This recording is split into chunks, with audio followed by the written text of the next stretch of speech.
Bapak Ibu hadirin yang berbahagia, sebelum kita menginjak acara, kiranya saya menyampaikan terlebih dahulu tata tertib selama berlangsungnya webinar pada sore hari ini.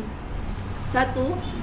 Bapak Ibu mohon untuk mematikan mikrofonnya pada saat berlangsungnya acara. 2. Bapak Ibu apabila ada pertanyaan pada saat sesi tanya jawab dapat mengacungkan tangan dengan raise hand. 3. Di akhir acara kita akan melakukan sesi foto bersama. Mohon kiranya Bapak Ibu untuk mengaktifkan kameranya dalam mode on. Para hadirin yang kami hormati, mengawali acara hari ini, maka kita bersama-sama menyanyikan lagu Indonesia Raya dan himne INI. Kepada yang bertugas dipersilahkan.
Menginjak acara selanjutnya, mari kita bersama-sama mendengarkan laporan yang akan disampaikan oleh Ketua Panitia Pelaksana Webinar Ngetes Sore Seri 6, Ibu Imei Dwi Nanarhati Setia Mandani, SHLLM, MKN, dipersilahkan.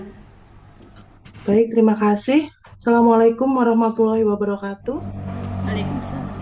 Salam sejahtera bagi kita semua. Om Swastiastu, Namo Buddhaya, salam kebajikan. Yang saya hormati kepada Ibu Ketua Pengurus Daerah Malang Raya Ikatan Notaris Indonesia, Ibu Dr. Arini Jauharo, SHMKN, beserta Bapak Ibu Wakil Ketua dan jajaran pengurus yang lain, beserta saya juga tidak lupa saya hormati Ibu narasumber yang telah berkenan meluangkan waktu dan berbagi ilmu pada kesempatan sore hari ini, yaitu Ibu Dr. Elisatin Ernawati SHMKN. Juga tidak lupa saya banggakan kepada Bapak Ibu rekan-rekan notaris baik dari Malang Raya maupun dari luar Malang Raya yang saat ini saya lihat dengan jumlah 40 peserta yang hadir, cukup banyak. Puji syukur kehadirat Tuhan Yang Maha Esa, karena sore hari ini kita diberikan rahmat dan karunia-Nya sehingga dapat berkumpul secara virtual, karena ada agenda ngetes sore yang dimana ini agenda rutin yang diselenggarakan oleh pengurus daerah Malang Raya, yang dimana di sini mengangkat tema dinamika perseroan terbatas dan problematika RUPS tahunan serta RUPS luar biasa. Saya rasa ini merupakan tema yang saat ini sedang trending dan banyak dicari oleh kita sebagai salah satu yang berprofesi menjalankan dan memberikan pelayanan terhadap masyarakat. Nah, atas nama panitia, saya mengucapkan selamat datang dan terima kasih yang sebesar-besarnya kepada Bapak Ibu, rekan-rekan peserta yang telah meluangkan waktu mengikuti kegiatan sore hari ini. Dengan kehadiran kita bersama pada acara ngeteh sore ini merupakan bentuk komitmen kita bersama terus meningkatkan kompetensi, memperluas wawasan, memperkuat profesionalisme dalam menjalankan jabatan kita sebagai notaris. Juga tidak lupa karena narasumber kita, beliau ini merupakan pakar atau mempunyai kompetensi dan pengalaman yang luar biasa dalam bidang hukum perseroan, sehingga Ibu Elisatin diharapkan nanti, besar harapan kami, memberikan materi yang bisa menambah wawasan baru, kemudian bisa menjawab pertanyaan-pertanyaan praktis, serta menjadi bekal bagi kita untuk melakukan pelayanan yang cermat, profesional, sesuai dengan ketentuan peraturan perundang-undangan. Terima kasih juga kepada Ibu Ketua Pengda Malang Raya, Ibu Arini Jauharo, yang beserta seluruh jajaran pengurus sudah mendukung dan mempercayakan kepada panitia sehingga acara bisa terlaksana dengan baik dan semoga lancar sampai selesai.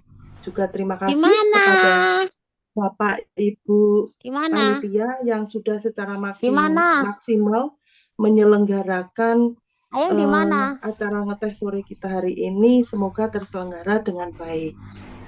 Saya tidak berlama-lama karena nanti pasti untuk materi lebih menarik. Jadi saya berharap Bapak Ibu bisa mengikuti acara webinar ngeteh sore pada hari ini, mempunyai kesempatan untuk diskusi, memperoleh Ayang di ilmu yang mana? bermanfaat, dan mempunyai peluang atau mempunyai jawaban-jawaban dari rasa penasaran yang kemarin-kemarin sempat kita banyak pertanyakan. Apabila dalam penyelenggaraan sore hari ini kita masih banyak kekurangan, saya sampaikan mohon maaf yang sebesar-besarnya. Baik, selamat mengikuti webinar ngeteh sore hari ini Bapak Ibu. Semoga kegiatan ini berjalan lancar sampai selesai dan memberikan manfaat bagi kita semuanya. Sekian, terima kasih. Wassalamualaikum warahmatullahi wabarakatuh. Waalaikumsalam warahmatullahi wabarakatuh. Baik, terima kasih kami ucapkan kepada Ketua Panitia Pelaksana atas laporan telah disampaikan. Bapak dan Ibu yang berbahagia, selanjutnya akan kita simak bersama sambutan dari Ketua PNI Pengda Malang Raya, Ibu Dr. Arini Jauharo, SHMKN, dipersilahkan. Ya, Assalamualaikum warahmatullahi wabarakatuh. Waalaikumsalam warahmatullahi wabarakatuh. Waalaikumsalam warahmatullahi wabarakatuh. Ya, salam sejahtera untuk kita semua. Selamat sore untuk rekan-rekan semuanya. Saya ucapkan terima kasih kepada seluruh panitia dan rekan-rekan Pemda ini Malang Raya, juga peserta yang ikut Zoom hari ini. Jadi ini seperti biasa, saya sambutannya mungkin udah bosan dengan sambutan saya ya. Sambutannya ya seperti ini aja. Tapi intinya saya memberikan semangat kepada seluruh panitia maupun Bapak Ibu peserta Zoom ini bahwa sebuah niat baik yang tentunya kita memang ingin membagi ilmu. Pemda Malang Raya ingin berbagi ilmu bersama Bapak Ibu semua. Semoga ilmu-ilmu yang kami bagi ini bermanfaat. Tentunya ini nanti juga bisa didiskusikan bersama apakah barangkali ada Bapak Ibu yang mempunyai problematika sesuai dengan judulnya ya, dinamika perseroan terbatas dan problematika RUPS dan RUPS LB, RUPS tahunan dan RUPS LB. Mungkin dalam praktek maupun ada pertanyaan yang mengganjal dan sebagainya bisa ditanyakan oleh narasumber kita yang luar biasa Ibu Dr. Elisatin Ernawati. Kami berusaha untuk istiqomah dan konsisten untuk mengadakan ngeteh sore ini. Karena apa? Karena kalau nggak dipaksakan, kita akan berhenti stuck. Dan ini saya kira adalah suatu niat baik dari kami semua. Narasumber khususnya, ini ada suara apa ya? Mungkin bisa di-mute ya, Mbak Admin, Mas Admin, bisa di-mute nggak? Ini ada suara apa ya? Narasumber adalah dari anggota Pemda Malang Raya ini dan IPAT. Nanti kalau misalnya berkaitan dengan pertanahan, kita kerjasama dengan IPAT. Kalau biasa dengan RUPS begini, kita sendiri ya dari Pemda. Tetapi kami harapkan semua dengan adanya keistiqomahan ini akan tetap memberi semangat bahwa mencari ilmu, menuntut, menggali, menaiki, kemudian memanjat dan sebagainya tentang ilmu itu tidak akan berhenti. Semakin lama kita semakin belajar, semakin ada yang kurang di dalam diri kita yang tidak kita peroleh gitu ya. Terima kasih semua atas kehadirannya sekali lagi. Mohon maaf bila ada sesuatu yang kurang berkenan, dan terus untuk bersama dengan kami setiap bulan sekali menyimak dari kami ngeteh sore konsisten dengan acara dari Pemda ini Malang Raya. Sekali lagi saya aturkan terima kasih. Assalamualaikum warahmatullahi wabarakatuh. Waalaikumsalam warahmatullahi wabarakatuh. Baik, terima kasih kami haturkan kepada Ibu Arini Jauharo atas sambutan yang telah disampaikan. Hadirin yang berbahagia, sebagai wujud syukur kita pada kesempatan penuh berkah ini, marilah kita bersama-sama mendengarkan pembacaan doa yang akan dipimpin oleh Bapak Septa Priyambodo SHMKN. Dipersilahkan. Baik, terima kasih. Izinkan saya memimpin doa agar pelaksanaan Zoom kita pada sore hari ini, ngeteh sore, berjalan lancar tanpa hambatan apapun. Bismillahirrahmanirrahim. Assalamualaikum warahmatullahi wabarakatuh. Alhamdulillahirabbil alamin. Segala puji bagi Allah Subhanahu wa taala, Tuhan semesta alam, atas limpahan rahmat, nikmat kesehatan, kesempatan serta karunia-Nya. Pada hari ini kita dapat berkumpul dalam seminar yang diselenggarakan secara daring melalui Zoom dengan tema dinamika perseroan terbatas dan problematika RUPS tahunan dan RUPS luar biasa. Ya Allah, Tuhan yang Maha Mengetahui, kami bersyukur atas kesempatan untuk menuntut ilmu dan memperluas wawasan. Jadikanlah pertemuan ini sebagai Engkau berbangkit, menghadirkan ilmu yang bermanfaat, diskusi yang mencerahkan, serta membawa kemaslahatan bagi seluruh peserta. Ya Allah yang Maha Bijaksana, bimbinglah kami para narasumber dalam menyampaikan ilmu dengan penuh kejernihan, hikmah, dan kemudahan. Bukalah hati dan pikiran seluruh peserta agar dapat memahami setiap materi, khususnya mengenai dinamika perseroan terbatas, pelaksanaan RUPS tahunan dan RUPS luar biasa, serta berbagai permasalahan yang berkembang dalam praktek, sehingga ilmu yang diperoleh dapat diterapkan dengan penuh tanggung jawab, profesionalisme, dan berlandaskan ketentuan hukum yang berlaku.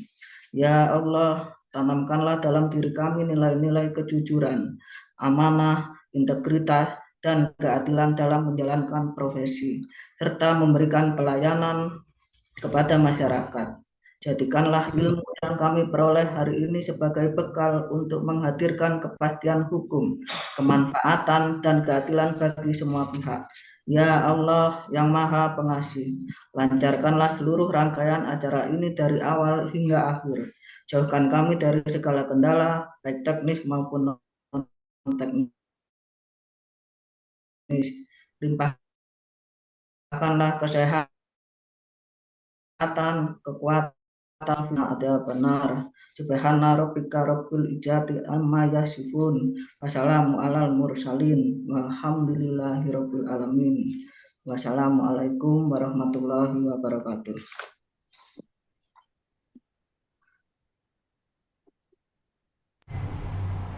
Amin, amin ya Rabbal Alamin. Terima kasih kami ucapkan pada Bapak Septa. Bapak dan Ibu yang kami hormati, selanjutnya tiba saat yang kita nantikan. Akan kita ikuti bersama penyampaian materi oleh narasumber kita, Ibu Dr. Elisatin Ernawati SHMKN, yang mana akan penyampaian ini akan dipandu langsung oleh moderator Ibu Kandidat Dr. Leticia Desi Andriasari SHMKN. Dipersilahkan. Terima kasih Ibu Rahma, Ibu MC yang kan. Assalamualaikum warahmatullahi wabarakatuh.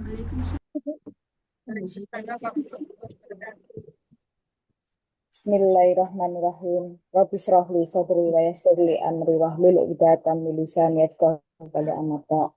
Yang terhormat Ibu Ketua IMI Malang Raya, Ibu Dr. Arini Jauharo, dan para wakil ketua. Yang terhormat Ibu narasumber kita pada sore hari ini, Ibu Dr. Elisatin Ernawati SHMKN. Kemudian yang terhormat rekan-rekan panitia pada sore Pengda IMI Malang. Kemudian yang terhormat juga yang tercinta rekan-rekan pengurus ini dan rekan-rekan panitia. Kemudian rekan-rekan dari Pengda lainnya, kemudian rekan-rekan notaris semua yang tidak bisa saya sebutkan satu persatu pada sore hari ini. Baik, pada sore hari ini kita akan belajar bersama, ngasuh kawruh bersama dengan Ibu Dr. Elisatin, di mana kurikulum vitae beliau pada sore hari ini, mohon izin saya bacakan. Nama dan tempat lahir Ibu Dr. Elisatin Ernawati SHMKN, tanggal lahir di 26 Juni 1976 dengan alamat kantor Jalan Kati Ninda Raya Manggiawan Pakis Malang. Kemudian beliau berprofesi sebagai dosen di program studi kenotariatan, program pasca sarjana Universitas Islam Malang. Kemudian beliau notaris dan PPAT di Kabupaten Malang, kemudian sertifikasi kekhususan notarisnya 2017 hingga sekarang adalah notaris pembuat akta koperasi. Kemudian beliau juga notaris perbankan syariah level 3 dengan kemudian pada tahun 2025 sertifikat arbiter A. Kemudian pendidikan formal beliau S1 jurusan Hukum Universitas Islam Malang. Kemudian lulus tahun 2002 dengan akta mengajar di Universitas Negeri Surabaya. Kemudian lulus tahun 2014 S2 jurusan Kenotariatan Universitas Airlangga Surabaya. Kemudian lulus tahun 2025 S3 Doktor Ilmu Hukum Universitas Brawijaya. Kemudian pengalaman organisasi beliau baik di organisasi notaris maupun pejabat pembuat akta tanah pada tahun 2019 hingga 2021 di bidang pendidikan pengurus daerah IPAT Malang Raya, bidang perundang-undangan pengurus daerah IMI Malang Raya, bidang hubungan masyarakat pengurus wilayah IMI Jawa Timur, bidang diklat dan perundangan pengurus wilayah IPAT Jawa Timur. Kemudian di tahun 2024 hingga 2027, bidang hubungan kelembagaan pengurus daerah ini Malang, koordinator bidang diklat pengurus daerah IPAT Malang Raya, bidang diklat profesi, kemudian koordinator bidang organisasi dan perundang-undangan pengurus daerah IPAT Malang Raya, koordinator bidang diklat dan perundang-undangan pengurus daerah ini Malang Raya, bidang diklat dan profesi pengurus wilayah IPAT Jawa Timur, dan bidang pengkajian undang-undang dan diklat pengurus wilayah ini Jawa Timur. Demikian kurikulum vitae dari kebanggaan kita, Ibu narasumber, Ibu Dr. Elisatin. Baik, Bapak Ibu hadirin sekalian, sedikit pengantar dari saya sebelum kita memasuki materi yang disajikan oleh Ibu Dr. Elisatin, bahwa lahirnya OJK dengan sistem Omnibus Law yang baru-baru ini lahir, kemudian diubah sehingga menjadi Undang-Undang Nomor 6 Tahun 2023 tentang OJK, yang khususnya merubah Undang-Undang 40 Tahun 2007 mengenai perseroan terbatas, membawa paradigma baru di dalam kehidupan kita, di dalam kehidupan hukum perseroan terbatas kita. Nah, berkaitan dengan profesi kita sebagai seorang notaris yang menjalankan tugas jabatannya di dalam membuat akte-akte perseroan terbatas, nah, penting kiranya kita untuk selalu mengupgrade, penting kiranya kita untuk selalu ngasuh kauruh kita terhadap perundang-undangan yang terbaru dan dilaksanakan, dan juga kita wajib melaksanakannya di dalam tugas jabatan kita sehari-hari. Nah, baik, secara singkatnya seperti itu, maka dengan teh sore dengan tema dinamika perseroan terbatas dan problematika RUPS tahunan dan RUPS luar biasa, mari kita ikuti bersama. Waktu dan tempat saya persilakan kepada yang terhormat Ibu Dr. Elisatin Ernawati, kebanggaan kami semua. Monggo, silakan Ibu. Ini pengaturan. Bismillahirrahmanirrahim. Terima kasih Ibu Kandida Dr. Bu Leticia. Assalamualaikum warahmatullahi wabarakatuh. Alhamdulillahirrahmanirrahim. Puji syukur pada sore hari ini Pemda Malang Raya bersama kita semua dapat berkumpul secara daring untuk terus mengitikadkan belajar tanpa henti, meskipun sudah notaris senior, notaris junior apalagi, dan juga perkembangan terbaru, dan disebut Ibu moderator tadi yang lagi tren atau Ibu Ketua Panitia tadi tentang PT. Pertama kali saya ingin mengucapkan terima kasih kepada Ibu Ketua INI Pemda Malang, Ibu Dr. Arini Jauharoh, rekan-rekan panitia dan juga wakil Pemda Malang Raya yang telah memberi kesempatan kepada saya pribadi di acara ngeteh sore ini untuk terus bertumbuh dan belajar. Semoga kita semua dalam niat yang sama, thalabul ilmi, faridotun ala kulli muslim, dan juga yang lainnya. Dan juga dalam rangka menjalankan janji Tuhan pada kita. Siapa saja yang belajar dan menyampaikan pelajaran, maka akan diangkat derajatnya. Baik, saya akan sedikit memberikan pengantar tentang materi kita pada sore hari ini. Mohon izin bila di acara ngetes sore ini, saya ingin menyampaikan lebih dulu bahwa seperti halnya ngeteh itu kan laiknya kita lakukan bersama-sama dengan sahabat, dengan sejawat. Nah, karena yang ngeteh kali ini adalah kumpulan para notaris, para orang-orang terpelajar yang sangat luar biasa, saya ingin menyampaikan bila mana nanti materi yang saya sampaikan mungkin belum memenuhi atau pertanyaan yang harus saya jawab saya belum dapat menjawabnya, mohon izin saya akan menyampaikan dengan sebenarnya.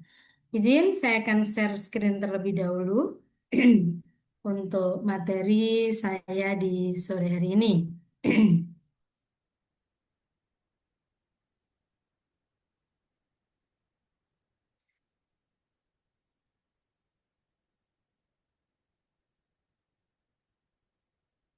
Apakah sudah dapat, apakah sudah terlihat rekan-rekan? Belum, Bu. Belum? Belum, Bu. Belum terlihat. Nggih, sampun. Aman, nggih? Baik, kita akan mengawali dulu. Bismillahirrahmanirrahim. Materi atau acara ini diselenggarakan oleh Pemda ini Malang Raya berkaitan pula dengan acara ulang tahun Ikatan Notaris Indonesia yang ke-118. Hari ini saya diberikan kehormatan untuk menyampaikan ceritanya, ya. Nanti akan bergiliran Bu Fathul, Bu Leticia, Bu Dina, dan lain-lain. Memang ini dulu dimaksudkan untuk berbagi ilmu dari kita untuk kita sendiri. Saya izin menyampaikan bahwa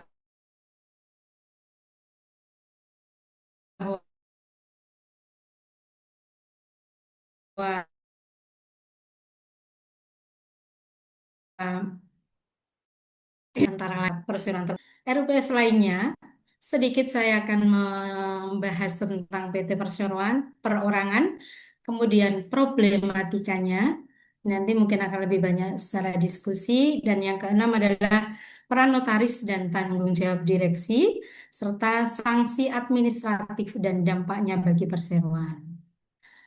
Nah, kita semua pasti tahu, ini hanya sedikit remind saja apa maksud dari RUPS itu. Seperti tadi disampaikan oleh Ibu Leticia bahwa dinamika PT ini antara lain yang paling urgent adalah dinamika pengaturan. Di mana di awalnya PT itu hanya diatur di dalam Undang-Undang Nomor 40 Tahun 2007, kemudian mengalami dinamika pengaturan yang sangat drastis, bahkan teori organ yayasan pun kemudian lewat dengan adanya Omnibus Law di tahun 2023 dengan disahkannya Undang-Undang Nomor 6, ya. Di situ merupakan dinamika perseroan terbatas yang cukup salah satu yang sangat terkenal adalah munculnya perseroan perorangan berdasarkan Omnibus Law tersebut. Kemudian dinamika selanjutnya adalah di aturan pelaksananya. Dalam hal ini kita semua sebagai notaris karena diberi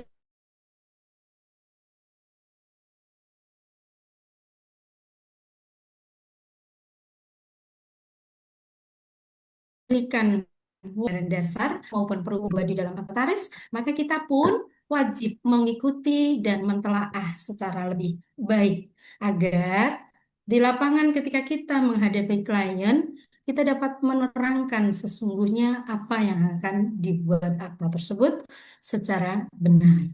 Nah, di pasal 1 angka 4 Undang-Undang PT diterangkan bahwa RUPS adalah organ perseroan yang mempunyai wewenang yang tidak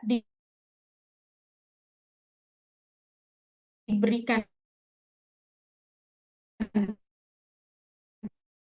pada ditentukan dalam undang-undang ini anggaran dasar. Saya membaca dan memaknai hukum di atas itu sebagai berikut. Saya sampaikan dulu kepada rekan-rekan bahwa boleh juga tidak setuju atau mempunyai argumentum yang lain. Saya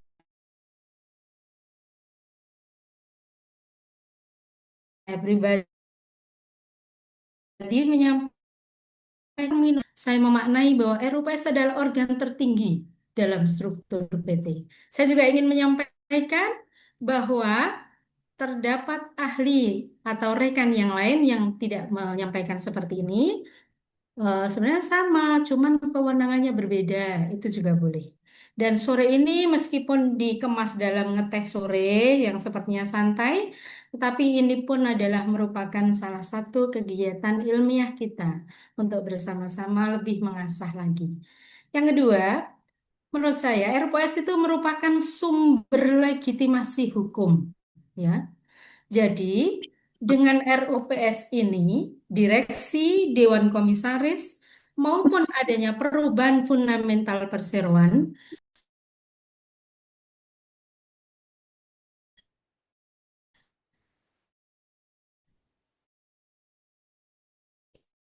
itu tanpa keputusan RUPS. Ini adalah konsepsi menurut saya tentang RUPS itu sendiri atau batasannya seperti apa. Selanjutnya, ini jangan bosan ya, orang hukum pasti dasar hukum gitu. Tetapi ini penting. Jadi legal standing kita dalam melakukan tindakan-tindakan jabatan tentang RUPS itu antara lain adalah ini. Tadi yang sudah saya sebutkan di pasal 1 ayat 4, kemudian pasal 78 tentang jenis RUPS yang hari ini akan kita bahas, yaitu RUPS 78 itu ada RUPS tahunan dan RUPS lainnya. Nah, RUPS lainnya inilah yang kemudian dikenal dengan RUPS luar biasa. Saya ingin menyampaikan salah satu juga yang kadang-kadang luput dari kita mengenai pemahaman RUPS ini adalah RUPS pertama kali. Nah, RUPS pertama kali ini diatur juga, bahkan kalau kita membuat akta yang menyimpang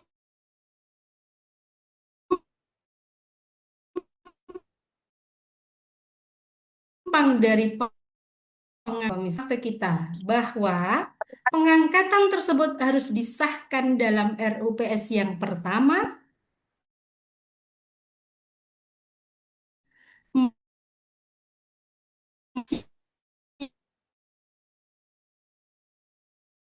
yang itu. Di dalam Undang-Undang PT, mengapa harus disahkan dalam RUPS pertama kali setelah Badan Hukum Perseroan Terbatas itu mendapat pengesahan? Antara lain adalah agar dapat disahkan di dalam RUPS yang pertama tindakan-tindakan hukum organ perseroan, baik direksi maupun komisaris, yang dapat disahkan dan dimasukkan di situ. Dalam kasus atau dalam sehari-hari misalkan tentang penyetoran modal. Ada dari modal itu yang ternyata belum di-store misalkan. Ya. Ada kemudian sebelumnya pemegang saham mempunyai piutang terhadap PT. PT-nya kan belum berdiri, tetapi bisa jadi telah memiliki perjanjian-perjanjian sebelumnya yang itu dapat disahkan di dalam RUPS pertama kali untuk dapat masuk sebagai bagian dari PT tersebut. Yang kedua adalah pasal 76 tentang RUPS, ya. Kemudian pasal 77 ini nantinya akan sangat menarik untuk dapat memberikan solusi bagi kita atas problema ketidakhadiran pemegang saham untuk memenuhi ketentuan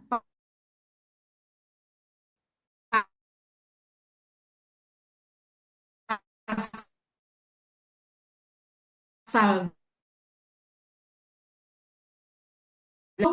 tentang korum. Sekarang lebih banyak dikenal ini notaris-notaris di Jakarta itu sudah sering membuat RUPS hibrid. Ini adalah pengembangan dari pelaksanaan atau teknik RUPS yang dimungkinkan dengan adanya dasar hukum di pasal 77 RUPS, yaitu RUPS melalui media elektronik. Kemudian dasar hukum selanjutnya adalah pasal 82, ini tentang tata cara pemanggilan. Bagaimana banyak notaris khawatir, wah itu dulu dipanggil loh, terus piye nanti gitu. Apakah tidak menimbulkan masalah hukum gitu. Nah, sore ini kita akan membahas tentang tata cara pemanggilan ini juga dan juga hak suara pemegang saham. Ya.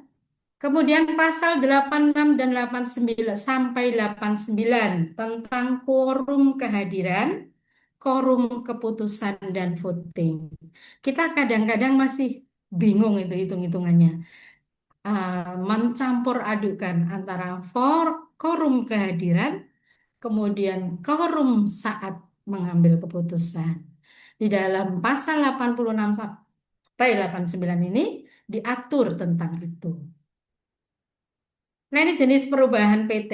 Saya yakin ini semua sudah paham, jadi saya lewati.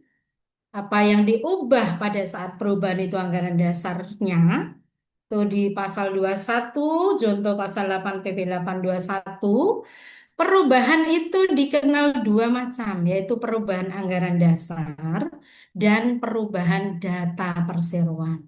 Anggaran dasar itu kurang lebihnya ini yang diubah, nama perseroan, tempat kedudukan. Kemudian pasal 3, ini yang notaris segera akan mendapatkan rezeki yang banyak di masa-masa sekarang ini. Karena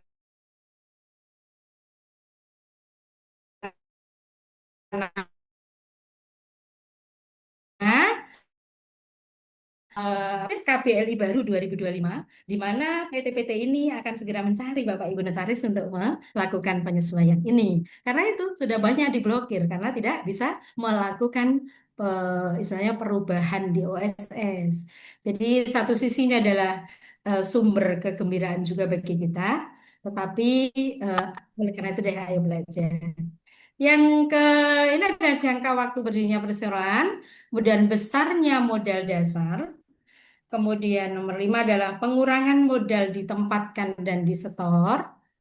Ini menarik juga ini. Kemudian status perseroan yang mulanya tertutup kemudian menjadi terbuka.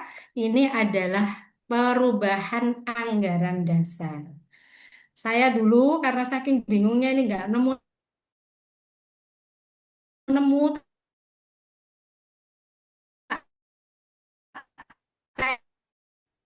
perubahan data. Padahal harusnya perubahan anggaran dasar. Tapi sekarang bisa match. Dibelinya ada beli dua gitu bisa. Sistem yang SABH terbaru ini. Kemudian apa yang dirubah di perubahan data? Antara adalah perubahan direksi, perubahan komisi,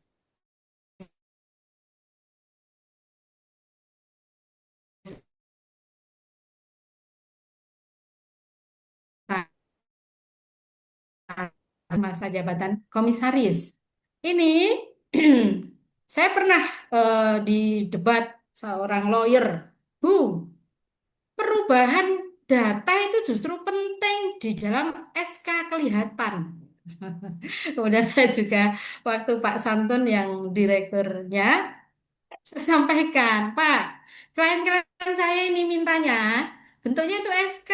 Soalnya ini orang yang diganti, apalagi saham yang kemudian beralih, kok justru hanya dibuat minimal itu adalah kata-kata dalam masyarakat, hanya pemberitahuan, Pak. Gitu.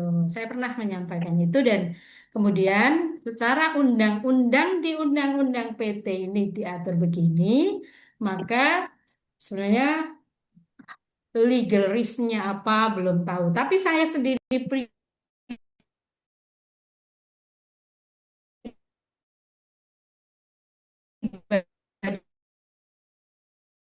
sebagai surat keputusan bahwa PTA mulai tahun ini pemegang sahamnya adalah ini berdasarkan SK. Rekan-rekan yang lain boleh juga nanti berbeda pendapat ya. Kemudian Nyun Sewu Mbak moderator, saya diberi waktu berapa lama untuk menyampaikan materi? Eh, kita ada waktu 30 menitan, Bu. 30 menit ya, sudah Eh, berlangsung. tapi Baik, betul baik. nanti supaya banyak diskusinya nanti, Bu. Baik, siap. Ya, Berarti ini sudah berlangsung 10 menit ya. oke. Oke. Saya lanjutkan. Ini teknik pembuatan aktanya.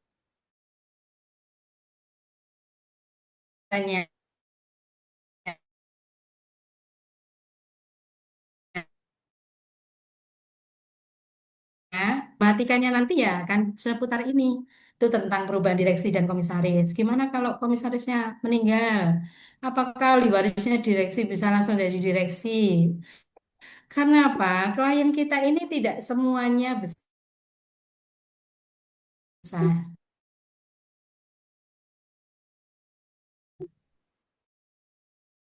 Masyarakat itu benar tidak paham. Jadi kita harus benar-benar paham. Kemudian perubahan pemegang saham, penyesuaian KBLI, kemudian jual beli aset, kemudian ada maksud dan tujuan ya. Kemudian perpanjangan masa jabatan direksi. Yang ke-8 ini termasuk dalam corporate action fundamental yaitu akuisisi, merger, konsolidasi,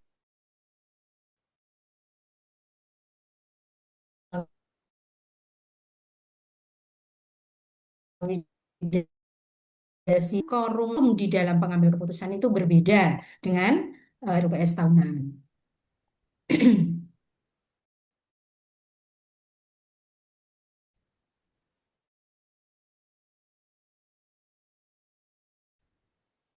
Setiap tahun paling lambat 6 bulan setelah tahun buku berakhir.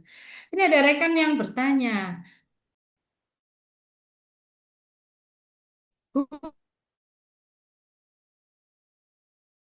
Bu,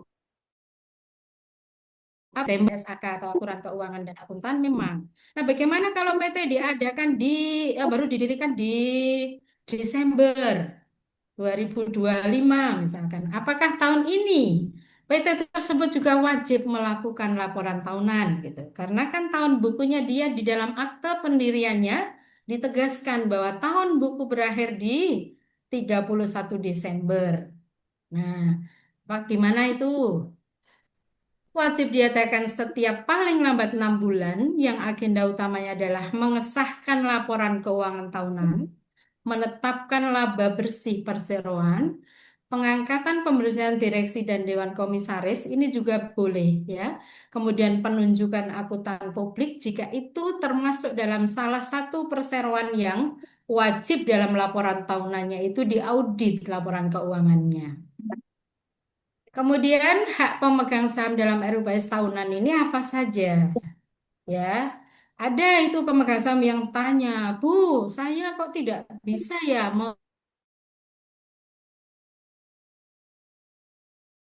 melihat laporan sebelum bahwa seluruh pemegang saham, let's see yang minoritas, ya, yang minoritas dalam pemegang saham itu mempunyai hak yang sama, yaitu meminta penjelasan direksi mengenai perjalanan atau operasional PT dan juga meminta data keuangan. Hak yang selanjutnya adalah menyetujui maupun menolak laporan, kemudian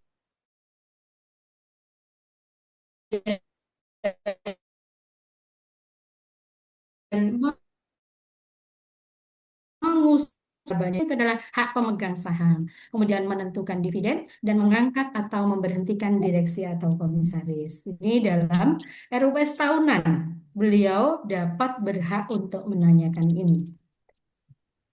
Kemudian, RUPS sebagai forum akuntabilitas direksi, ini dalam pasal 66 ayat 1 dan ayat 2 Undang-Undang PT yang kemudian dijelaskan lagi secara lebih rinci dan mengikat pengaturannya di Permenku 49 2025, ini adalah antara lain yang wajib disusun oleh direksi di dalam laporan tahunan, yaitu laporan keuangan, laporan kegiatan, laporan tanggung jawab CSR, rincian masalah yang timbul. Ya, tapi untuk kali ini kita juga paham ya, apakah setelah November nanti, setelah relaksasi mengenai laporan tahunan ini, nomor 2 sampai 6 sampai 7 ya, itu ada lain itu apakah nanti menjadi tidak opsional lagi? Kita belum tahu. Ya. Kemudian di pasal 66 ayat 3, laporan tahunan wajib ditandatangani oleh semua anggota direksi dan dewan komisaris. Jadi Bapak percaya Ibu siapa? ini, Mbak Kayaknya Mbak Sabta ya, masuk. Mbak Sabta Ilmiati suaranya. Baik, terima kasih. Eh apa namanya? Laporan tahunan itu wajib ditandatangani. Nanti kalau Bapak Ibu diberi laporan tahunan yang merupakan laporan tahunan yang tahun lalu dipakai sebagai pelaporan pajak, itu rata-rata hanya ditandatangani direksi. Nah, Bapak Ibu kalau diberikan itu oleh Direktur PT, maka mintakan juga pernyataan bahwa itu memang telah ditelaah oleh Dewan Komisaris dan kemudian ditandatangani PS. laporan tahunan yang disajikan oleh direksi itu tidak dapat persetujuan RUPS, apakah saat rapat itu kemudian kita tulis bahwa laporan kita itu berbunyi seperti itu, bahwa laporan tahunan yang disajikan oleh direksi ternyata tidak mendapat persetujuan RUPS, itu bisa jadi Bapak Ibu, sehingga mungkin disarankan untuk melakukan RUPS kembali. Kemudian selanjutnya rapat umum pemegang saham luar biasa. Ini diatur di pasal 78 Undang-Undang PT dan ketentuan dalam anggaran dasar PT. RUPS dapat dilakukan kapan saja di luar jadwal RUPS tahunan.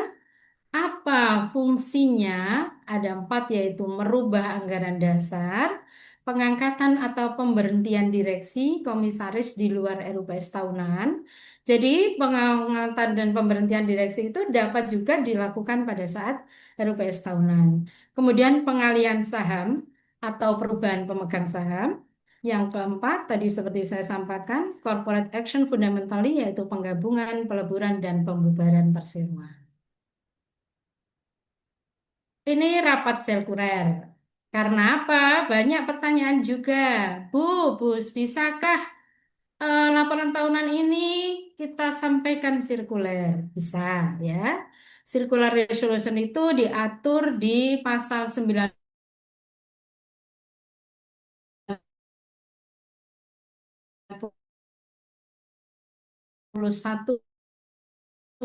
saham atau keputusan yang diedarkan. Penandatangannya ya, jadi tanpa kehadiran fisik pemegang saham, ini memiliki kekuatan hukum yang sama dengan syarat bahwa seluruh pemegang saham yang memberikan persetujuan tersebut adalah seluruhnya.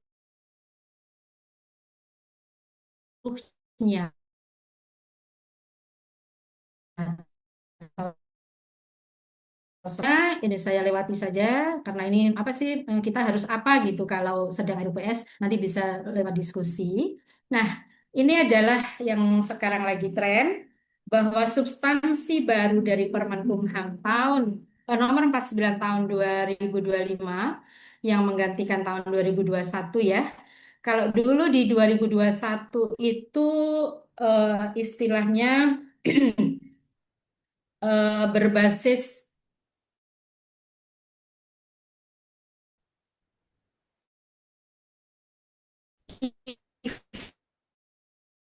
sekarang di nomor 4 itu compliant ya, berbasis apa ya istilahnya itu continuous compliant atau kepatuhan yang berkelanjutan dari perseroan terbatas. Intinya sekarang negara dapat melihat perseroan tersebut juga dalam hal ini Menteri Hukum ya, apakah perseroan terbatas ini patuh di dalam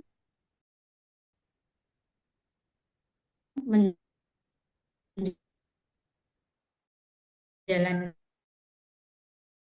usaha tahu. Nah, yang rame di medsos ya, di tweet, di mana itu kalau saya perhatikan itu, kenapa sih harus lewat notaris? Kenapa kita tidak diberi hak sendiri untuk melaporkan ke AHU seperti perseroan perorangan yang bisa langsung?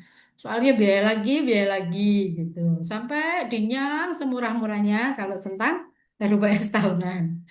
Untungnya ini sedang bersama-sama gitu dengan anggaran dasar pasal 3 yang wajib atau harus beberapa, ada yang tidak juga disesuaikan KBLI-nya. Jadi ISO sekalian gitu. ISO perubahan anggaran dasar dan laporan tahunan. Jadi honorarium kita juga tidak dengan mudah ditawar-tawar seperti itu ya. Nah, bagaimana alurnya? Itu direksi menyusun laporan tahunan, ditandatangani direksi dan komisaris, disetujui RUPS, dituangkan dalam AR maupun sirkuler ya, kemudian dilaporkan ke AHU sesuai Permenko 49/2025 dan sejak saat itu data tersebut menjadi data resmi negara. Kemudian ini tentang persetujuan dan akibat hukumnya. Ini sedikit kepada teori ya. Apa perbedaannya menyetujui laporan tahunan dan mengesahkan laporan tahunan? RUPS itu kalau persetujuan laporan tahunan dan pengesahan laporan keuangan ini adalah hal yang berbeda ya. Laporan keuangan yang disajikan oleh direksi harus disahkan dalam RUPS. Ini perbedaannya. Pengesahannya itu adalah di laporan keuangan yang disajikan, kemudian persetujuannya itu adalah persetujuan dalam RUPS tersebut. Sehingga dalam RUPS tersebut dapat diberikan pelunasan dan pemberesan tanggung jawab atau pembebasan tanggung jawab equit at the charge kepada direksi dalam melaksanakan operasional PT di tahun tersebut dan Dewan Komisaris sepanjang tindakan mereka. Ini ada beberapa kawan notaris yang di dalam melaporkan itu tahun 2025 saja.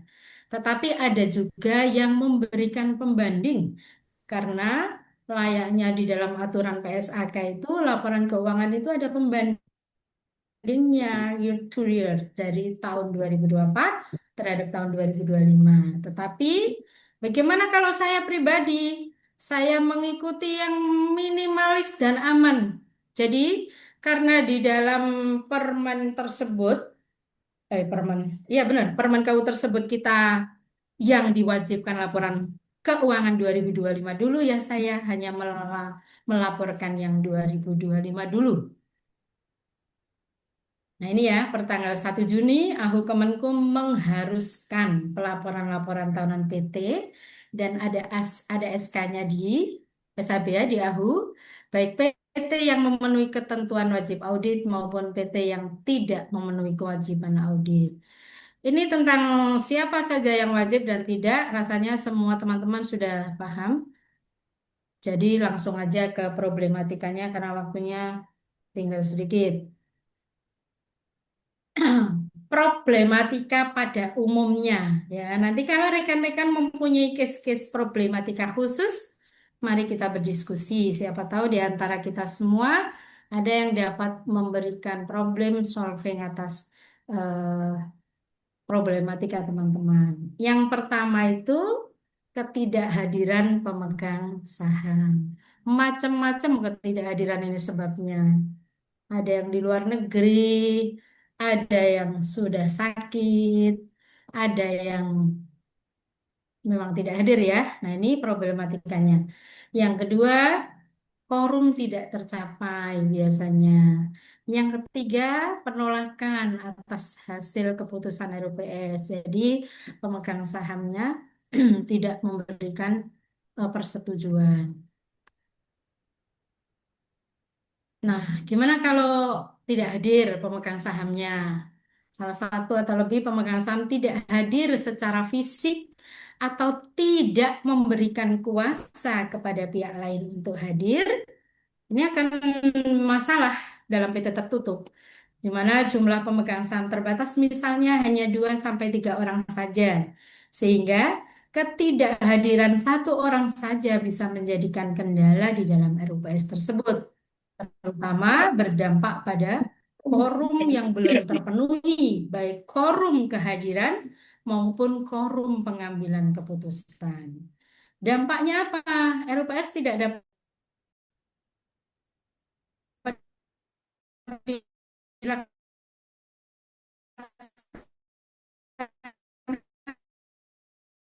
deadlock di dalam pengambilan keputusan rapat umum pemegang saham perusahaan tersebut. Nah, solusinya ini menggunakan RUPS sirkuler seperti tadi yang sudah sedikit saya singgung. Pasal 91 Undang-Undang PT, jika seluruh pemegang saham bersedia menyetujui keputusan secara tertulis, ya. Beberapa teman juga ragu, sirkuler ini bener ya piye gitu. Karena beberapa rekan notaris dan yang pastinya biasanya kan kita dapat dari seminar-seminar ya yang diadakan ahli-ahli di bidang kenotariatan ini, ada yang bahkan kita yang kemudian membuatkan konsepnya ini biasanya terjadi di PT-PT mikro ya. Apakah itu boleh? Ada rekan sudah notaris yang jangan, suruh cari aja sendiri, gampang kok gitu.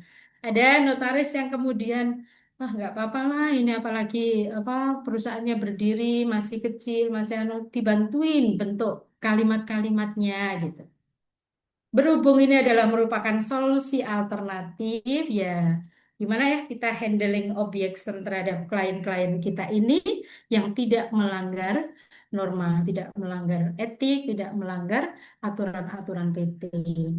Yang kedua, solusinya itu upaya persuasif atau mediasi. Ini bagi rekan-rekan yang sangat sering menangani PT, itu bahkan sampai kayak jadi mediator ya, sampai jadi mediasi kita itu. Saya pernah di dalam salah satu undangan RUPS di Surabaya itu benar-benar Masya Allah. Rekan-rekan saya berpesan, kalau ada RUPS yang sejak awal sudah sepertinya alot, minta ruangan tuh steril, jangan ada senjata atau apapun, karena benar-benar bisa pernah itu sangat mengerikan. Karena kalau manusia itu ya homo lupus itu kadang-kadang muncul di situ. Awal-awal kayak, wes nama kue gini, wes aku gak usah setor gitu. Ternyata pada saat perusahaan itu kemudian mengalami kemajuan yang sangat signifikan, tidak bisa itu menjadi problem ternyata.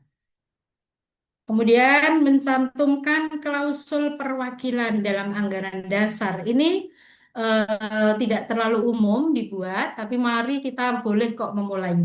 Ya. Yang ketiga, gunakan media elektronik.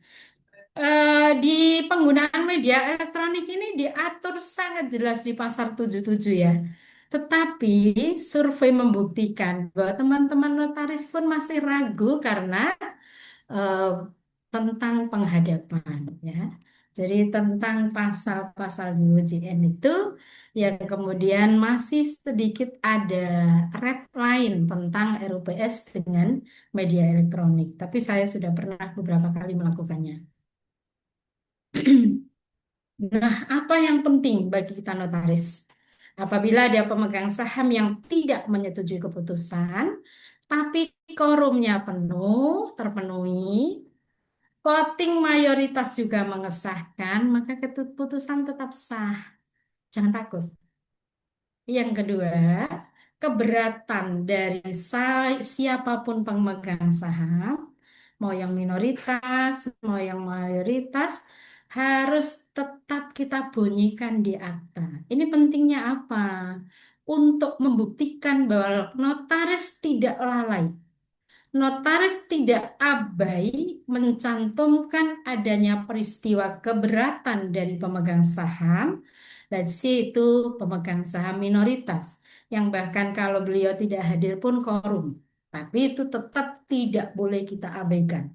Ini betul-betul sangat penting karena ketika sudah menjadi masalah hukum, tetap masalah hukum nantinya bahwa saya hadir waktu itu sama Bu Notaris, saya juga keberatan, tapi kok saya tidak dicatat di dalam keberatan saya itu. Karena apa? Perkembangan problematika di lapangan itu unpredictable. Jadi kita tidak dapat memprediksinya. Oleh karena itu ini penting sekali keberatan tersebut tetap harus kita sampaikan atau kita tuliskan di dalam berita acara rapat kita ini. Bila kita diundang sebagai notaris yang membuat akta rela saat RUPS. Ini sedikit aja sebagai pengetahuan kita bahwa banyak juga klien kita tuh tanya, "Oh, ada yang apalagi yang belum pernah bikin ya, laporan ke perubahan itu ya apa toh Bu gitu." Ini nanti biar di-share aja sama panitia. Saya karena tinggal 5 menit waktunya.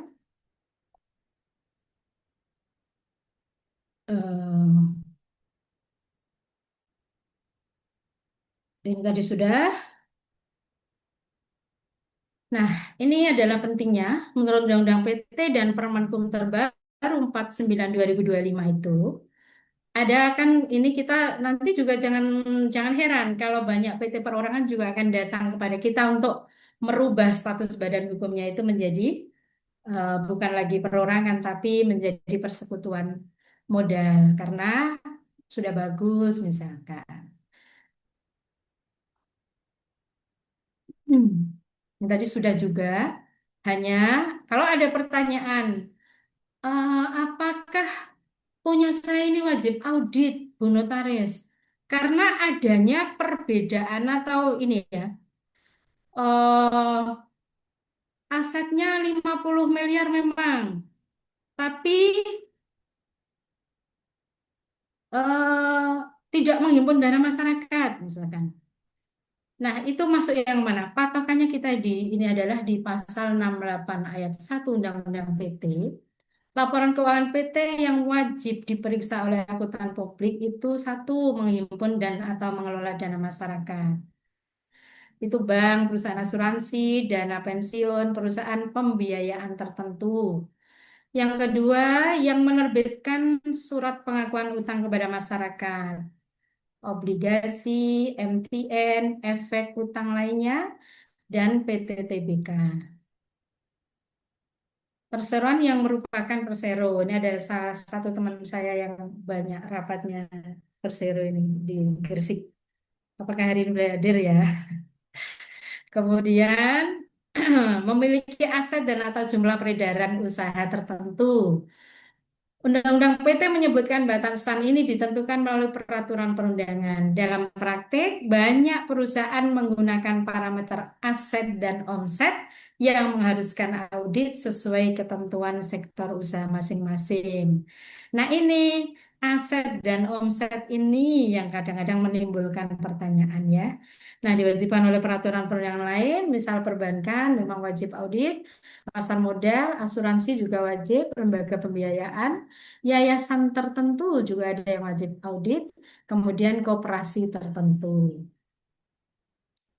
Yang tidak wajib ini yang tidak wajib audit, PT keluarga, PT perdagangan kecil, jasa konsultan, kontraktor, UMKM, PT yang tidak menghimpun dana masyarakat.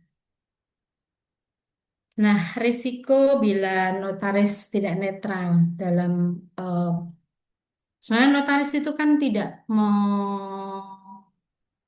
merupakan peserta rapat ya, tetapi nanti teman-teman akan menghadapi bahwa eh, peserta rapat itu kemudian gimana menurut Bu Notaris gitu. Nah, ini ada risiko yang mengintip kita ya.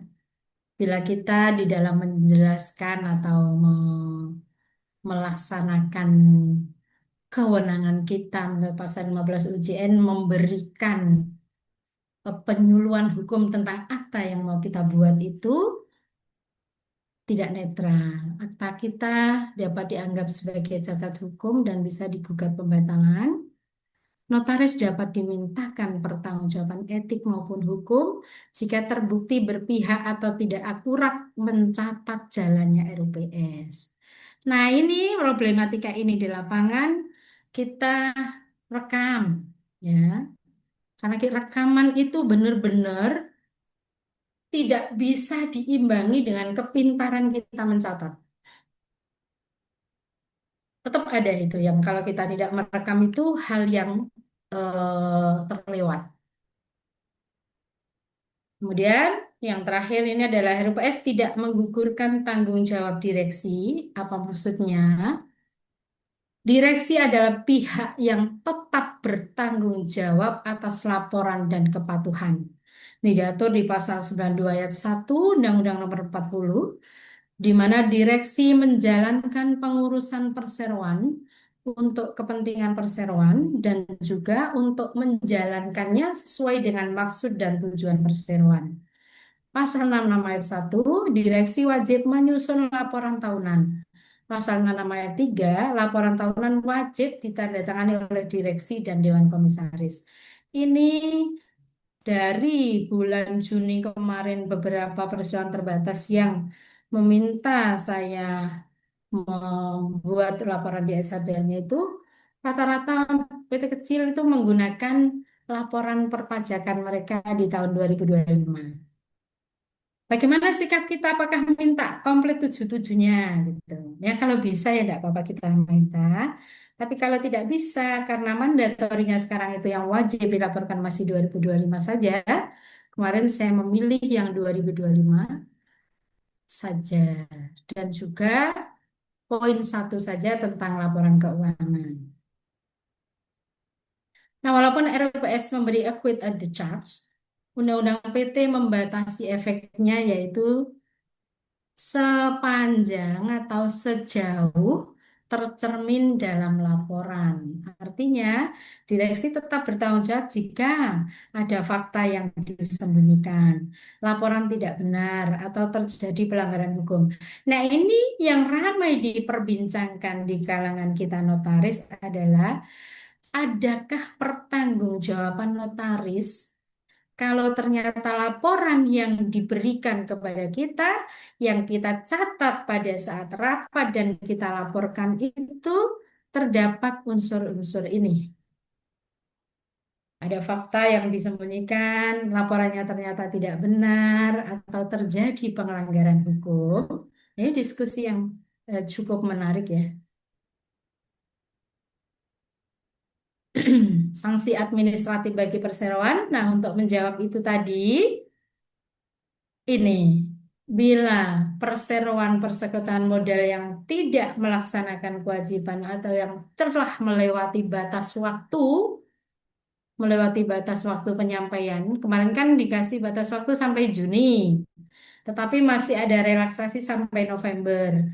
Sampai kemudian November nanti kok tidak melaporkan juga, maka sanksinya di PP 49 2025 itu adalah teguran tertulis dan pemblokiran akses. Ini rata-rata nanti teman-teman PT itu yang mendatangi kita pasti awalnya karena akses kepada OSS tidak bisa karena telah diblokir. Nah, nantinya ini adalah sanksi yang ada, teguran tertulis dan pemblokiran akses. Ada yang bertanya, Bu, kan tidak masalah, yang penting kan usaha kita ini tetap jalan, tetap bisa. Tidak pakai laporan-laporan tahunan, ya, nanti kita sampaikan pasti akan kena dampak administratif hukum. Jadi direksi dianggap lalai menjalankan fiduciary duty-nya dan pemegang saham dapat menggugat direksi dan ini tidak berlaku pasal 3 Undang-Undang PT ya. Jadi dapat disingkapkan tirainya itu karena direksi dianggap lalai menjalankan tugasnya, tidak membuat laporan dan akan berpotensi menghambat baik kerjasamanya dengan perbankan, di perbankan pun juga, di OSS, investasi, tender, dan lain-lain kegiatannya akan menjadi terganggu. Karena sekarang kita paham ya, untuk merubah data, membenarkan data perseroan saja, dijanjikan oleh AHU 14 hari, tapi kadang-kadang ya molor. Kita bahkan setiap hari telepon kadang-kadang. Nah, baik. Demikian, terima kasih. Semoga ada manfaatnya. Saya kembalikan kepada Ibu Moderator. Baik, terima kasih sekali Ibu pemateri. Mari kita buka sesi pertanyaan. Langsung saja peserta yang ingin menanyakan beberapa hal mengenai problematika RUPS tahunan ini maupun RUPS luar biasa langsung bisa raise hand. Di sini ada Ibu Galo Eva. Monggo silakan. Mungkin langsung nanti ditanggapi saja Bu Dr. Elisatin. Oke. Monggo Ibu Galo. Terima kasih. Assalamualaikum warahmatullahi wabarakatuh. Selamat sore rekan-rekan semua, terutama untuk Ibu narasumber yang bagus sekali pemaparannya. Terima kasih. Mungkin yang pertama saya akan menanyakan atau mungkin kita diskusi ya Bu ya. Begini Bu, di pasal 67 itu kan laporan tahunan ditandatangani oleh semua direksi, di 66 ya, pasal 66 ayat 1. Direksi menyampaikan laporan tahunan kepada RUPS setelah ditelaah oleh Dewan Komisaris dalam jangka waktu paling lambat dan seterusnya. Tetapi permasalahan yang sedang kita hadapi adalah jika di dalam perseroan tersebut ternyata satu-satunya komisaris itu sudah meninggal dunia di sekian tahun yang lalu dan itu belum diangkat penggantinya. Nah, bagaimana dengan laporan tahunan yang dibuat? Apakah kita bisa menggunakan ketentuan pasal 67 di mana bahwa di 67 ayat 2 dalam hal terdapat anggota direksi atau dewan komisaris yang tidak menandatangani laporan tahunan sebagaimana dimaksud dalam ayat 1 di atas, yang bersangkutan harus menyebutkan alasannya secara tertulis atau alasan tersebut dinyatakan oleh direksi dalam surat tersendiri yang dilekatkan dalam laporan tahunan. Itu yang pertama tanggapan saya. Kemudian yang kedua, di pasal 69 itu disebutkan di ayat 1, persetujuan laporan tahunan termasuk pengesahan laporan keuangan serta laporan tugas pengawasan Dewan Komisaris dilakukan oleh RUPS. Tetapi yang saya alami adalah ketika saya mengikuti RUPS tahunan, itu di akhir keputusan ketua rapat itu hanya menyampaikan menyetujui dan mengesahkan laporan tahunan PT X gitu ya sampai dengan tahun buku 2025 sesuai dengan pasal 8 Anggaran Dasar Persero. Saya mohon tanggapan Ibu narasumber, Bu Elisatin, mungkin apakah yang yang saya lakukan terkait dengan hal tersebut. Terima kasih. Assalamualaikum warahmatullahi wabarakatuh. Waalaikumsalam warahmatullahi wabarakatuh. Terima kasih Ibu Galuh Ilva Purnama, pertanyaan yang bagus sekali ya. Nah, karena di dalam pasal 66 tersebut diatur bahwa laporan keuangan yang akan dilaporkan itu telah ditelaah oleh komisaris, tapi ternyata komisarisnya tidak ada. Siapa yang mentelaah? Kemudian siapa yang menandatangani? Ya, karena laporan keuangan ini wajib telah ditelaah terlebih dahulu ya maksimal 6 bulan oleh komisaris dan kemudian ditandatangani dan dibuat bahan di dalam RUPS.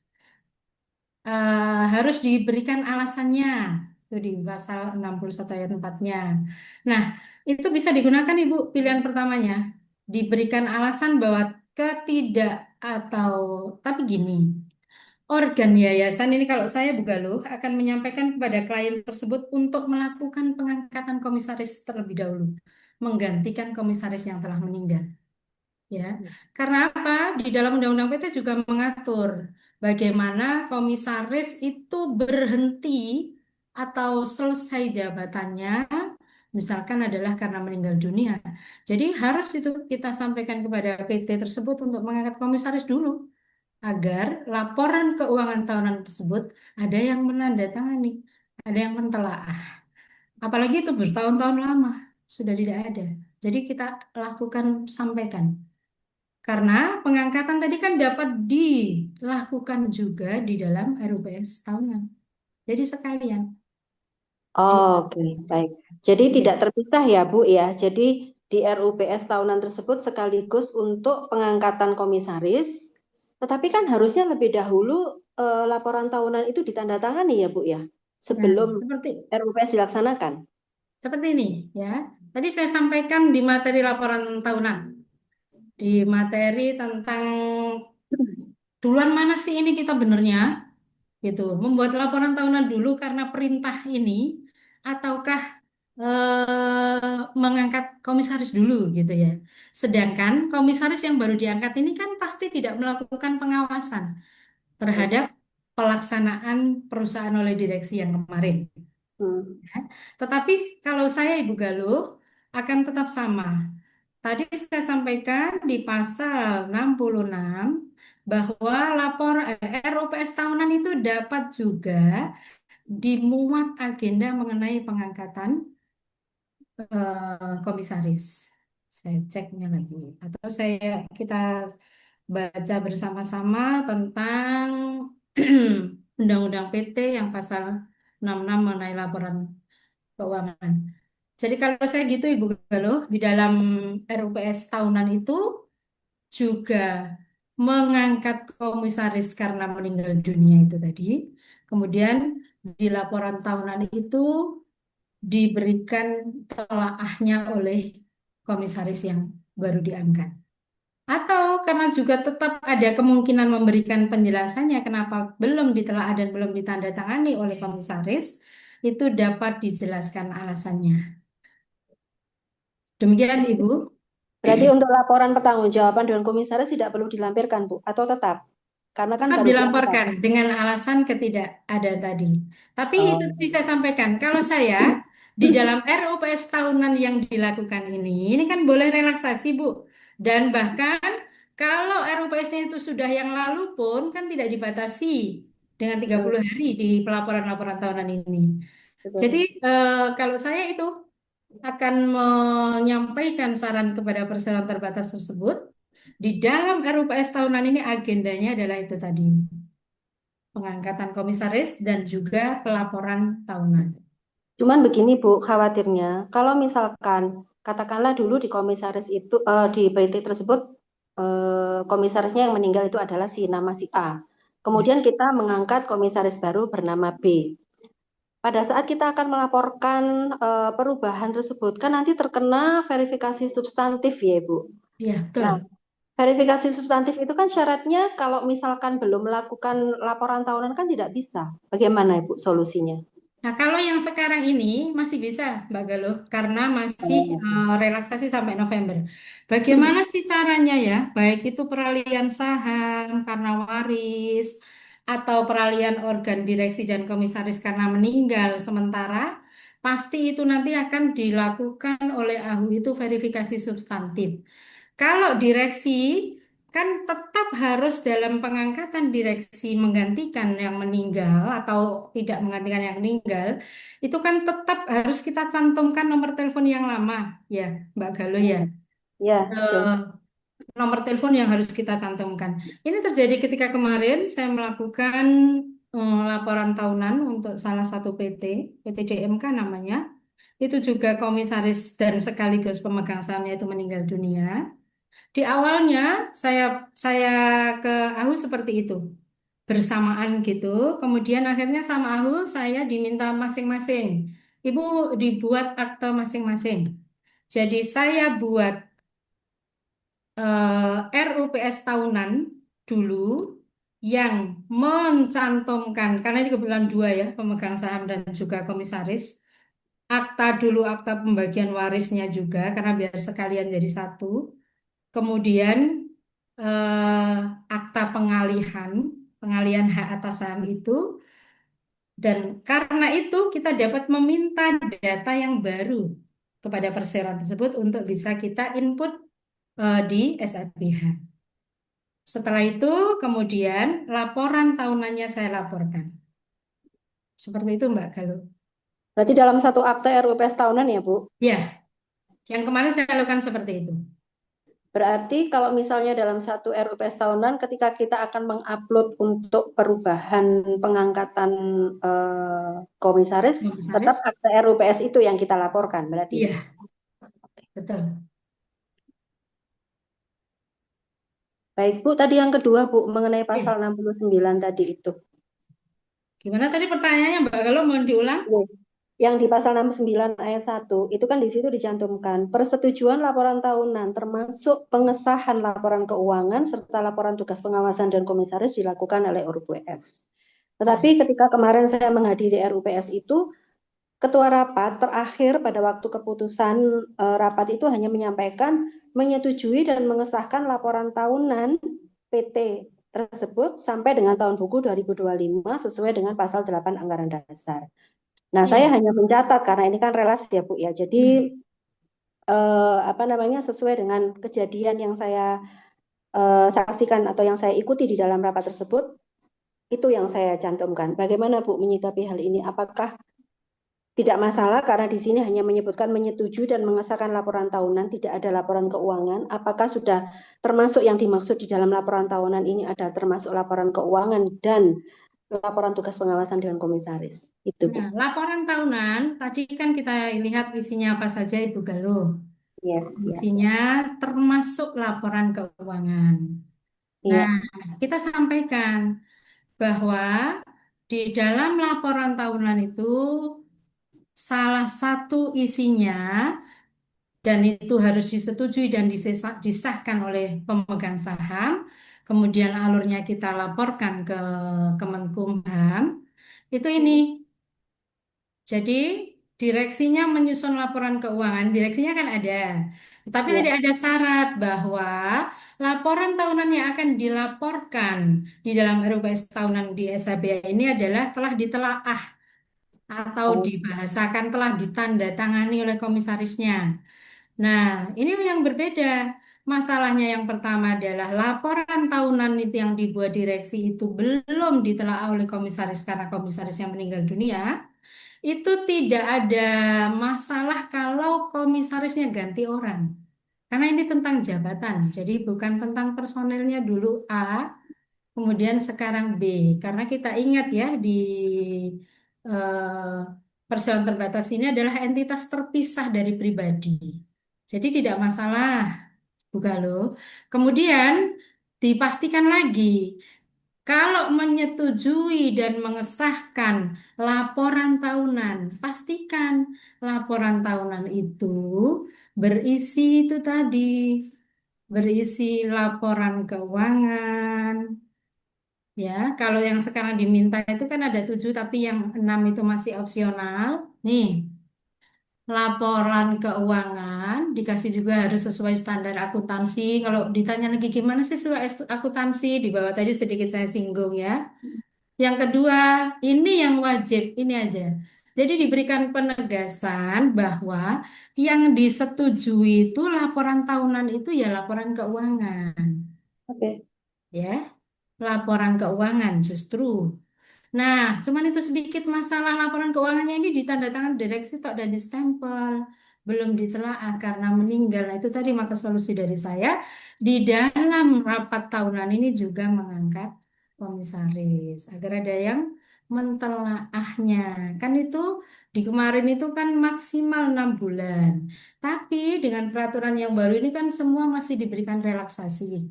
Baik itu yang lama, laporan itu sudah dibuat lama ataupun baru dibuat lebih dari 6 bulan kan masih diperbolehkan. Begitu Ibu Galuh. Baik, terima kasih Bu. Sama-sama. Mohon maaf kalau belum pas jawabannya. Terima kasih, Ibu Sudah Bu, Galuh. terima kasih. Monggo, silakan satu pertanyaan lagi mungkin dari peserta karena waktu menunjukkan 16.39, mungkin nanti jam 17 pas kita sudah selesai seluruh rangkaian acara. Monggo, masih ada kesempatan. Di sini ada Ibu Ismu Dewi. Silakan Ibu Ismu Dewi untuk langsung saja mengemukakan unek-unek atau apa yang ingin disampaikan pada Bu pemateri. Monggo Ibu. Ya, Assalamualaikum, Bu. Waalaikumsalam. Assalamualaikum warahmatullahi wabarakatuh. Terima kasih untuk kesempatan yang diberikan. Bu Sri Mulyani, Bu Elisatin, Nyun Sewu, ini kan saya tuh masih bingung terkait dengan relaksasi dari apa AHU itu ya. Kan ini ada anggaran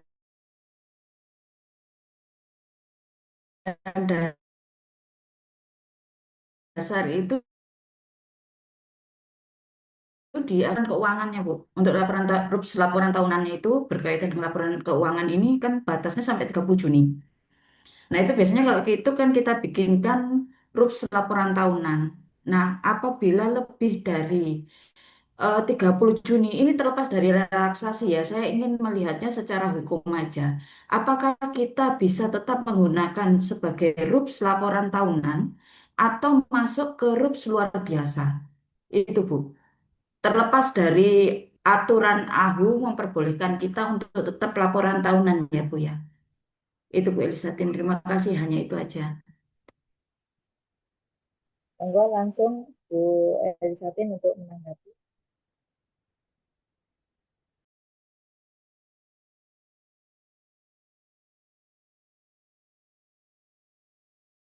Masih termute Ibu. Elisatin termute. Pertanyaannya, apakah secara hukum laporan tahunan atau RUPS tahunan yang berisi laporan tahunan yang tidak sesuai batas waktunya dengan anggaran dasar itu bagaimana secara hukum? Nah, di dalam Undang-Undang PT itu ada Ibu bahwa yang berlaku di dalam PT itu di anggaran dasar di Undang-Undang PT adalah undang-undang ini, maksudnya undang-undang PT. Undang-undang PT pun gitu, RUPS tahunan itu maksimal 6 bulan. Kemudian di PP maksimal 6 bulan, tapi kok diberi relaksasi. Saya akan buka dulu pasal, saya tidak ingat pasalnya. Tapi di pasal salah satu Undang-Undang PT mengatakan bahwa berlaku atas perseroan terbatas adalah undang-undang ini, anggaran dasar, dan peraturan lainnya.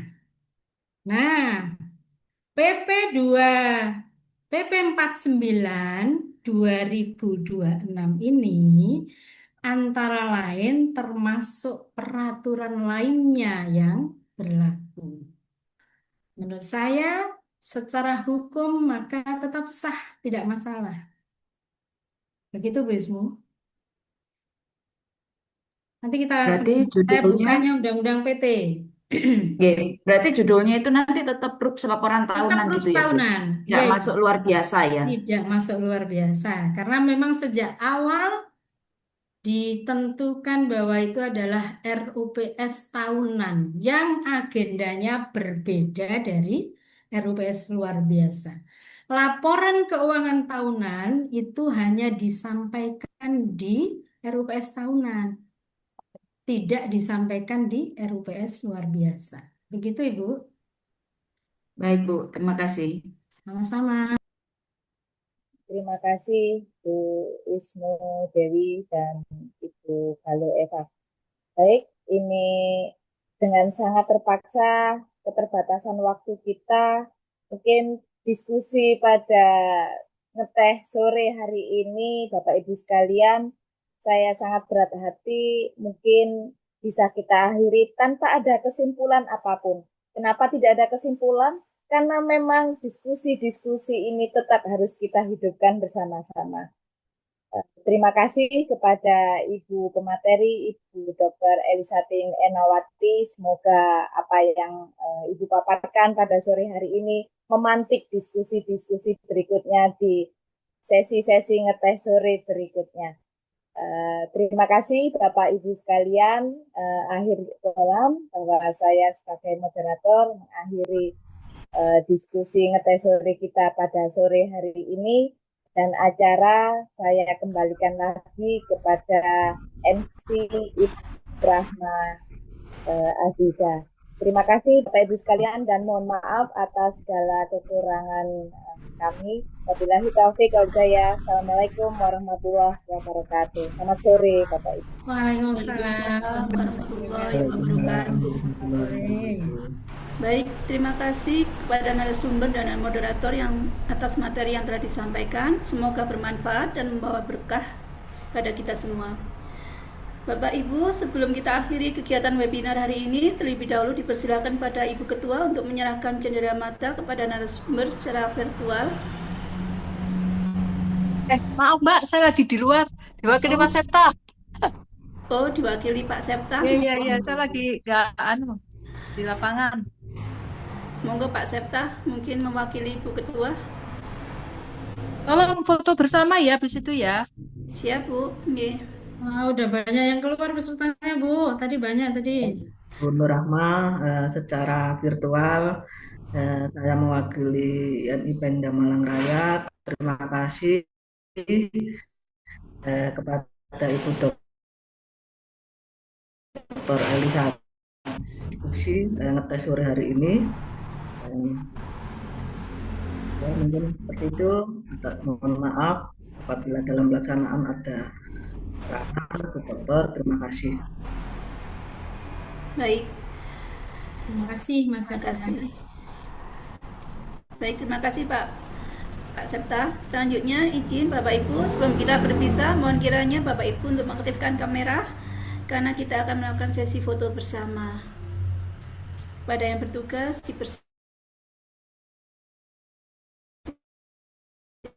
Silakan. Ya, sampun.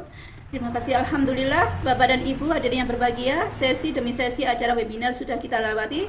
Kini tiba saatnya di penghujung acara. Terima kasih banyak kepada narasumber, moderator, serta seluruh peserta yang telah menyimak acara dari awal hingga akhir. Mohon maaf atas segala kekurangan. Semoga banyak ilmu yang didapat pada kesempatan hari ini sehingga dapat bermanfaat untuk diaplikasikan dalam menjalankan tugas kita sebagai notaris. Amin ya rabbal alamin. Saya Nur Rahma Aziza selaku MC pamit izin undur diri. Harta semakin hari akan semakin habis, tapi ilmu semakin hari akan semakin bertambah.